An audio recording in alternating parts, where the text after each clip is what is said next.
Yan mga guys, papunta kami ng Lunita Park. Yan, ito na ang sakyan namin.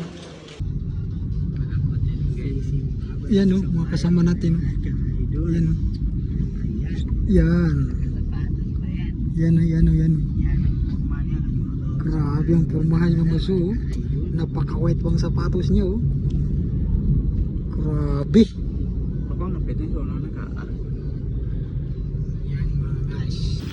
So yan mga guys, dito na tayo sa Lunita Park. Dahil palang tao dito. Nag-aabang. Yan o, masawa. So, yun. Alhamdulillah na tayo. Abangan na lang sa next video natin mga guys.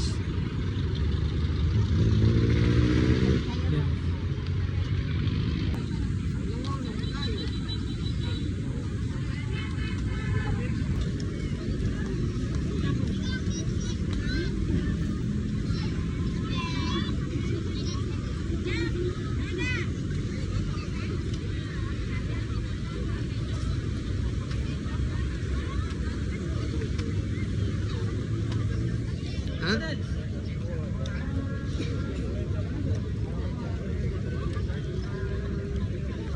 Eid al-Adha is coming, Alhamdulillah, a powerful reminder that this blessed time is not only about celebration, but about deep reflection, faith and true submission to Allah.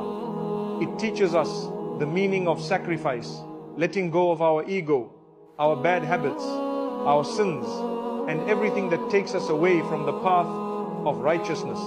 Do not let this Eid pass without your mercy upon us. Keep us close to you. Protect us from every harm and make us among